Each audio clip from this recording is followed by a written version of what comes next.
बाकी तो पानी ही रह जाता है। तो दूध में बहुत पानी है। तो जिन चीजों में पानी ज्यादा है, भागवत जी ने सूत्र ऐसे लिखा है कि पानी युक्त चीजें, जल युक्त चीजें सभी वातनाशक हैं।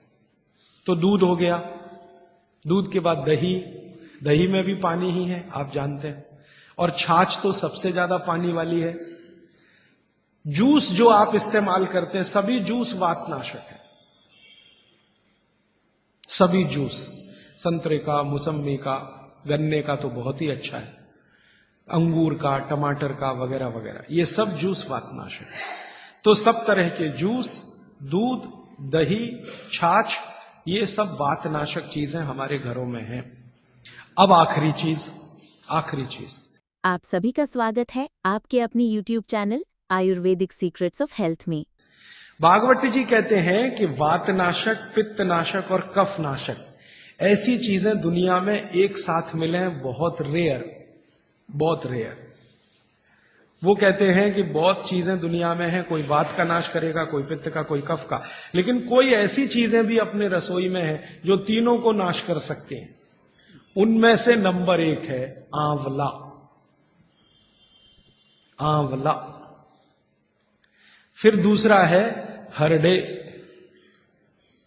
और तीसरा है बहेड़ा, और तीनों मिला के बनता है त्रिफला। ये जो त्रिफला है ना, भागवत जी इसकी इतनी बढ़ाई करते हैं, इतनी प्रशंसा उन्होंने लिखी है कि खाली त्रिफला पर ही उनके 120 से ज्यादा सूत्र हैं। 120 से ज्यादा अकेले त्रिफला पर। त्रिफला को इसके साथ खाओ, त्रिफला को उसके साथ खाओ, त्रिफला को ऐसे खाओ, त्रिफला को 120 से ज्यादा सूत्र है अकेले त्रिफला पर। और वो ये कहते हैं कि ये जो त्रिफला है, इसमें सबसे अच्छा फल आंवला, फिर बहेड़ा, फिर हरडे, ये सबसे दुनिया में अद्भुत चीज है। लेकिन इसकी मात्रा के बारे में उन्होंने जो कहा है वो ध्यान रखिए। ज्यादातर लोग त्रिफला इस्तेमाल करते हैं, करिए, बहुत अच्छा है, लेकिन मात्रा ध्यान रखिए। हम क्या करते हैं कि हर, बहेड़ा, आंवला तीनों बराबर मात्रा में मिला के त्रिफला बनाते हैं। वो कहते हैं कि ये उतना उपयोगी नहीं है, और हमने करके भी देखा। वो कहते हैं कि त्रिफला सबसे अच्छा होता है 1, 2, 3 के अनुपात में। पहला है हरडे 1 अनुपात, दूसरा है बहेड़ा 2 अनुपात, और तीसरा है आंवला 3 अनुपात। अब इसको मात्रा में कहूं, अगर त्रिफला बनाना है तो हरडे लेना 100 ग्राम, बहेड़ा लेना 200 ग्राम, और आंवला लेना 300 ग्राम। तो ये 100, 200, 300 ग्राम की मात्रा में आप जो त्रिफला चूर्ण तैयार करेंगे, वो कहते हैं ये अद्भुत है, वात, पित्त, कफ तीनों का नाश करता है, तीनों का। अब वात, पित्त, कफ तीनों से आप अगर ग्रसित हैं तो आप त्रिफला जरूर लीजिए। कैसे लाएं? त्रिफला लेने के 2 नियम बताए उन्होंने, एक रात को और एक सवेरे। सवेरे का नियम उनका यह है कि सवेरे सवेरे अगर त्रिफला खाएं तो गुड़ के साथ, नहीं तो शहद के साथ, गुड़ या शहद। वैसे ही आप तय कर लीजिए, जैन है तो गुड़, अजैन है तो शहद। तो सवेरे का त्रिफला खाएं तो गुड़ या शहद के साथ, रात का त्रिफला खाएं तो दूध के साथ या गर्म पानी के साथ। त्रिफला तो एक ही है ना, सवेरे भी त्रिफला ही खा रहे हैं, रात को भी। लेकिन भागवत जी कहते हैं असर अलग अलग है दोनों के। रात को जो आप त्रिफला खाएंगे दूध के साथ या गर्म पानी के साथ, तो ये त्रिफला रेचक है। रेचक शब्द उन्होंने इस्तेमाल, रेचक माने पेट को साफ करने वाला, बड़ी आंत की सफाई करने वाला, शरीर के सब अंगों की सफाई करने वाला, झाड़ू लगाने वाला जो व्यक्ति, वो रेचक। तो कहते हैं रात को अगर त्रिफला आप ले रहे हैं दूध के साथ या गर्म पानी के साथ, तो ये रेचक है, माने ये एक ही काम सबसे ज्यादा करेगा कि आपकी कब्जियत मिटा देगा। कितनी भी पुरानी कब्जियत है मिटा देगा, 40 साल पुरानी भी मिटा देगा रात को। और जो दिन को त्रिफला खाया सवेरे गुड़ के साथ, तो वो कहते हैं ये पोषक है। एक शब्द है रेचक और एक है पोषक। पोषक माने शरीर को जो कुछ चाहिए, विटामिन सी चाहिए, विटामिन ए चाहिए, विटामिन डी चाहिए, या विटामिन के चाहिए, या कोई विटामिन चाहिए, या हमें माइक्रो न्यूट्रिएंट्स चाहिए, शरीर को कैल्शियम चाहिए, आयरन चाहिए, वगैरह वगैरह। तो शरीर को अगर पोषकता चाहिए तो त्रिफला सवेरे खाना।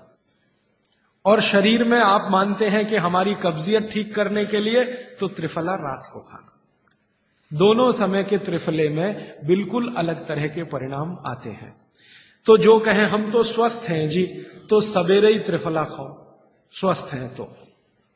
और जो कुछ बीमारियां हैं आपको, तो रात को खाओ। ठीक है? मात्रा ध्यान रखना, 1, 2, 3 सम मात्रा का त्रिफला बहुत रेयर केस में इस्तेमाल होता है। 1 या 2 ही बीमारी हैं। अभी मैंने एक जगह इस्तेमाल किया था, एक वैज्ञानिक हैं, भाभा एटॉमिक रिसर्च सेंटर में काम करते हैं, उनको एक बीमारी हुई रेडिएशन से। रेडिएशन आप जानते हैं सभी एटॉमिक सेंटर में। तो उनका पूरा शरीर सड़ गया, एकदम सड़ गया, जगह जगह घाव, जगह जगह, और उसमें से खून निकलता, मवाद निकलता। वो बेचारे इतने परेशान, इतने हैरान, कहां कहां जा जाके, अमेरिका, कनाडा, सब जगह, कुछ इलाज हुआ नहीं, कोई रिलीफ मिला नहीं। कपड़ा भी नहीं पहन सकते, ऐसी स्थिति थी, हमेशा नंगे बदन रहते थे। तो ऐसे ही किसी ने मुझे उनके बारे में बताया। बंबई तो मैं अक्सर जाता रहता हूं कि राजीव भाई एक ऐसे व्यक्ति हैं। तो मैं उनको गया था मिलने और देखने, तो मैंने देखा सच में हालत बहुत खराब थी। तब मैंने उनसे कहा कि आप बहुत परेशान हैं। हाँ बहुत परेशान है, दवा सब काम लेके देख ली, कुछ उपयोग होता नहीं। मैंने कहा मैं होम्योपैथी दूं? उन्होंने कहा होम्योपैथी मैं नहीं लेना चाहता। तो मैं पूछा चलो आप फिर एक काम करो, त्रिफला चूर्ण खाओ बस, और कुछ मत करो। तो उन्होंने त्रिफला चूर्ण शुरू किया। ये मैंने बताया 1, 2, 3 शुरू किया। 3-4 महीने में रिजल्ट बहुत थोड़ा आया, थोड़ा आया। फिर मैंने कहा मात्रा बदल के देखते हैं। फिर उनकी सम मात्रा की मैंने, बराबर जितनी मात्रा आंवला, बराबर उतनी मात्रा बहेड़ा, बराबर उतनी हरडे। अभी स्थिति यह है कि वो बिल्कुल ठीक है। 1-1.25 साल उनको हुआ त्रिफला खाते खाते, बिल्कुल ठीक है, और पहले से ज्यादा प्रफुल्लित है, पहले से ज्यादा एनर्जेटिक है। आप जानते हैं रेडिएशन का दुनिया में इलाज नहीं है। ये उदाहरण मैंने जानबूझ के दिया, ऐसे सैकड़ों उदाहरण है मेरे पास। रेडिएशन का दुनिया में इलाज नहीं है, लेकिन त्रिफला चूर्ण के पास उसका इलाज है। अगर यही त्रिफला चूर्ण अमेरिका में हुआ होता ना, यूरोप में हुआ होता, तो अब तक इस पर पेटेंट लेकर करोड़ों डॉलर कमाए होते उन्होंने। ये हमारे यहां प्रचंड मात्रा में है, हर घर में है, हर गांव में है, इसलिए हमें इसकी कीमत नहीं मालूम। मैं आपसे फिर कह रहा हूं, आपके सोचने का नजरिया बदल दीजिए। प्रकृति ने जो चीजें प्रचंड मात्रा में हमको दी हैं, वो उतनी ही कीमती हैं। वो प्रकृति की हमारे ऊपर कृपा है, जो हमारी जरूरत के हिसाब से दी है। आंवले का इतना उत्पादन इस देश में होता है, आप जानते हैं। बहेड़ा इतना मिलता है, हरडे इतना मिलता है, और लगभग फोकट की स्थिति में मिलता है। अब पता नहीं कौन कौन लोग उसी आंवले को 200-250 रुपए किलो च्यवनप्राश बना के बेच लेते हैं। ये जो च्यवनप्राश है ना, ये त्रिफला चूर्ण से कई गुना नीचा है। च्यवनप्राश पे जितना खर्चा कर रहे हैं, उससे बहुत कम खर्चे में आप त्रिफला खाइए, च्यवनप्राश से भी ज्यादा असर है। तो मेरी आपको आज के लिए ये आखिरी सूत्र थी कि आप अपने जीवन में वात, पित्त, कफ तीनों को सम रखना चाहते हैं, तो आंवला, हरडे, बहेड़ा, हरडे, बहेड़ा, आंवला, इन तीनों का उपयोग करना सीख लीजिए। घर में हमेशा इसको डब्बे में बना के पाउडर के रूप में रख लीजिए। अब आप कहेंगे इन तीनों को एक साथ खाएं, आप अकेला आंवला भी खा सकते हैं। आंवला तीनों दोष दूर करता है, वात, पित्त, कफ। हरडे तीनों दोष दूर करता है, वात, पित्त, कफ। और बहेड़ा तीनों दोष दूर करता है, वात, पित्त, कफ। इसलिए भागवत जी कहते हैं सर्वोत्तम फल यही है, आंवला, हरडे, बहेड़ा। दूसरे फलों से कई गुने ज्यादा ताकतवर यही फल है, आंवला, हरडे, बहेड़ा। अब आपको आखिरी एक छोटी सी बात कह दूं कि आप में से किसी को भी ये तकलीफ है कि आपके शरीर में मेद बढ़ा हुआ है। मेद माने मांस बढ़ा हुआ है। बहुत लोग परेशान है, मोटापा। मेद माने कफ बढ़ा हुआ है, सीधी सी बात। तो आप त्रिफला खाइए। कब खाना है? आपको रात को नहीं खाना है, सवेरे खाना है। जिनको भी मांस बढ़ा है शरीर पर, मेद बढ़ा है, उनको अगर छाटना है, इसको कम करना है, तो त्रिफला सवेरे खाना, आंवला सवेरे खाना। आप त्रिफला नहीं खा सकते तो आंवले ही खा लीजिए। 4 आंवले, 3 आंवले रोज खा लीजिए। आंवले को मुरब्बा बना के खा लीजिए, मुरब्बा को और आंवले का अचार बना के खा लीजिए, आंवले की चटनी बना के खा लीजिए। जैसे भी है आंवला खा लीजिए। 3 से 4 आंवला जितना होता है, ये पेट में जाते रहे, तो साल भर में आप देखोगे आप पहले से ज्यादा स्लिम और ट्रिम हो जाएंगे। और आंवले के बारे में आज के जो वैज्ञानिक कह रहे हैं, आज के, वो कहते हैं कि दुनिया का सबसे अच्छा एंटीऑक्सीडेंटल फल कोई है तो वो यही है। एंटीऑक्सीडेंट माने जो ऑक्सीडेशन की क्रिया को कम करे, और शरीर में हमेशा ऑक्सीडेशन चलता है। ऑक्सीडेशन में उम्र कम होती है, शरीर के हर अंग का क्षय होता है। तो अगर उम्र बढ़ानी है और अंगों का क्षय बचाना है तो आंवले से अच्छी कोई चीज नहीं। दैनिक जीवन में, भोजन में इसको जरूर धारण करिए। भागवत जी कहते हैं कि जब त्रिफला खाएं, आंवले के बारे में तो वो कुछ नहीं कहते, वो कहते हैं साल भर खाओ, 2 साल खाओ, रोज खाओ, कोई दिक्कत नहीं। त्रिफला खाएं तो 3 महीने लगातार खाने के बाद थोड़े दिन छोड़ देना। 3 महीने 90 दिन खा के थोड़े दिन छोड़ देना, माने 15-20 दिन छोड़ देना, फिर अगले 3 महीने खा लेना, फिर 15-20 दिन छोड़ देना, फिर 3 महीने खा लेना। क्यों कर लेना ऐसा? वो कहते हैं कि ये छोड़ना जरूरी है बीच में, नहीं तो शरीर को आदत लग जाती है, और वो आपने अगर छोड़ा नहीं तो आपको कुछ दुष्परिणाम भी दे सकता है। लगातार अगर त्रिफला खाया तो कई दिन ऐसा लगेगा कमजोरी आ गई, अगर बीच में छोड़ा नहीं तो। छोड़ के खाना। अब किसी व्यक्ति के लिए ये छोड़ने का समय है वो 3 महीने से थोड़ा पहले भी हो सकता है, ज्यादा भी हो सकता है, इसलिए मैंने बीच का बताया। 3-3 महीने करके छोड़ छोड़ के खाना। अब आज के लिए सूत्र इतना ही, आगे प्रश्न। जी, मात्रा कितनी? मात्रा में बता देता हूं। जिनको वजन कम करना है, वजन कम करने के लिए त्रिफला या आंवले का उपयोग करना है तो आंवला 3 से 4 और त्रिफला हमेशा बड़ा टी स्पून, एक तो छोटी चम्मच होती है, एक थोड़ी बड़ी चम्मच, तो 1 चम्मच, हाँ, गुड़ के साथ सुबह, नहीं तो शहद के साथ। और जिनको रेचक के रूप में उपयोग करना, पेट साफ करने के लिए, आंतों की सफाई करने के लिए, वो रात को खाएं। रात को भी आंवला लगभग 1 चम्मच, लेकिन छोटी चम्मच। कैसे खाना है? गुड़ के साथ कैसे मिलाएं? आंवले का चूर्ण आपके पास है, थोड़ा गुड़ ले लो, चूर्ण और गुड़ को ऐसे हाथ से मसल दो, वो लड्डू जैसा हो जाएगा, गुड़ उसको अपने में समा लेगा, फिर गुड़ खा लो। पीछे से थोड़ा दूध पी लो। मैंने आपको कहा था कि भागवत जी कहते हैं कि दूध एक ही चीज के साथ पिया जा सकता है, वो है आंवला। क्या कहते हैं बहेड़ा को? तानी। आप ऐसा करिएगा, ये प्रदीप भाई की दुकान पे चले जाइएगा, वो आपको शक्ल से दिखा देंगे, या कल यहां मंगवा के थोड़ा रख दीजिए पहचान करने के लिए कि हर क्या है, बहेड़ा क्या है, आंवला तो आप सब पहचान जी। हरड़ा को कड़का बोलते हैं, हरड़ा को कड़का, बहेड़ा को तानिकाय, बहेड़ा को तानिकाय, आंवला को पाल नेल्लिकाय, आंवला को पाल नेल्लिकाय या नेल्लिकाय सीधे कर दीजिए, ये तीनों नाम है। ये प्रदीप भाई ने एक सवाल पूछा है कि अगर हम वजन कम करने के लिए या मांस कम करने के लिए खाना चाहते हैं तो 2 बार खा सकते हैं? बिल्कुल नहीं, एक ही बार के लिए नियम है। सुबह ही सुबह आपके लिए सबसे अच्छा है। जो बाजार में त्रिफला चूर्ण मिलता है वो खा सकते हैं? मेरी आपको एक विनती है, बाजार का त्रिफला चूर्ण लाने से अच्छा है बाजार से आंवला लाना, बहेड़ा लाना, हरड़े लाना, कूट पीस के अपने घर में बनाना। क्योंकि बाजार में कई बार बहुत सारी चीजें हैं जो कॉमर्शलाइज हो चुकी हैं और उनके असर अगर कम हुए तो आप भागवत को गाली देंगे। इसलिए रॉ मटेरियल लाके घर में तैयार करना, कूट पीस के। जी, आपने गुड़ की बहुत महत्वपूर्णता बताई, परंतु डायबिटीज पेशेंट्स क्या करें उसके लिए?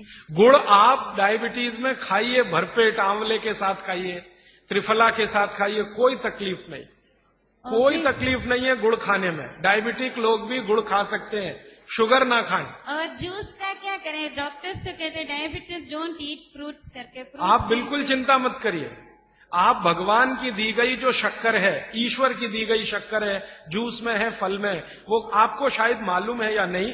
शक्कर जो है ना, शुगर, इसके कई रूप हैं। एक है ग्लूकोज, एक है सुक्रोज, एक है फ्रक्टोज। तो ये जो फल वगैरह की शक्कर है, ये फ्रक्टोज फॉर्म की ज्यादा होती है और ये आसानी से डाइजेस्ट होती है। गुड़ की भी उसी कैटेगरी में आती है। तो आप चीनी मत खाइए, गुड़ खा सकते हैं, शहद खा सकते हैं, फल खा सकते हैं। मीठे कोई भी फल खाने में तकलीफ नहीं है, बशर्ते कि त्रिफला खाते रहें, थोड़ा त्रिफला लेते। जिनको भी डायबिटीज है वो भी त्रिफला का सेवन करें, क्योंकि डायबिटीज मैंने कहा ना वात का रोग है, तो वात कम करेगा। त्रिफला में तीनों चीज है जो वात नाशक है, आंवला, हरड़ा, बहेड़ा। त्रिफला आपने कहा लेना है रात को और सुबह कब लेना, जैसे खाने के पहले, खाने के बाद? रात को तो आप लें, पेट साफ करना हो, कॉन्स्टिपेशन दूर करना हो। देखिए मैं अब थोड़ा बता ही दूं, बवासीर अगर किसी को है, ठीक करने के लिए त्रिफला लेना चाहते हैं तो रात को लें। मूड व्याध, पाइल्स जिसको आप कहते हैं, हेमोरॉइड्स, वो जब भी ठीक करने के लिए त्रिफला लें तो रात को लें। बगंदर, ये ठीक करने के लिए त्रिफला लें तो रात को लें। माने मेरे कहने का है, पेट से जुड़ी बीमारियां ठीक करने के लिए त्रिफला उपयोग करना है तो रात को। चम्मच एक छोटी, दूध के साथ या गर्म पानी के साथ। और अगर आपको मांस कम करना है, कफ नाशक बीमारियां, कफ से जुड़ी हुई बीमारियां, तो सुबह खाने के बाद लेंगे रात को, और सवेरे लेंगे खाने के पहले, खाने के ही नहीं नाश्ते के भी पहले 40 मिनट, नाश्ता करने से 40 मिनट पहले।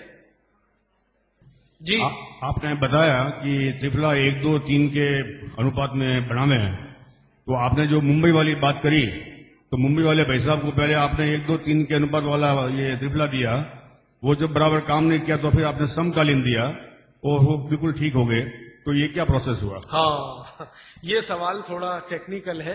इसमें हुआ क्या कि जब आंवले में हरड़ा, बहेड़ा और आंवले को 1, 2, 3 के अनुपात में हम रखते हैं तो आंवला ज्यादा है। आप निश्चित रूप से देखें 3 मात्रा है, आंवला ज्यादा है।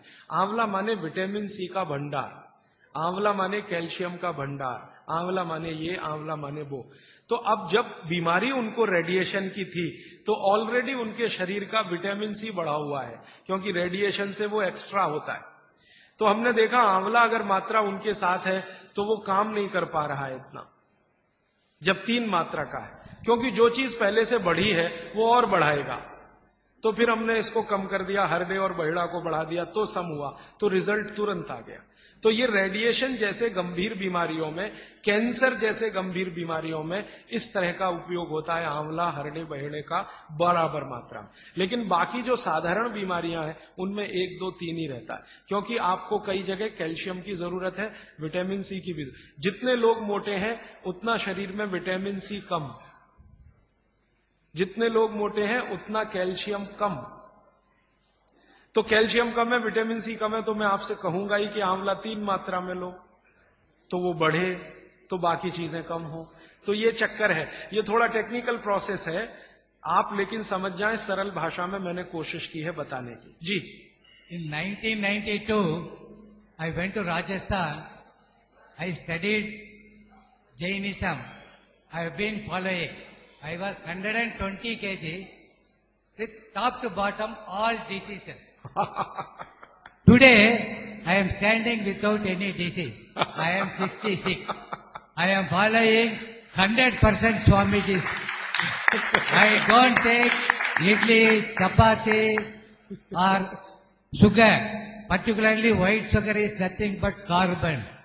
Nothing but carbon. Carbon, charcoal koi खाएगा.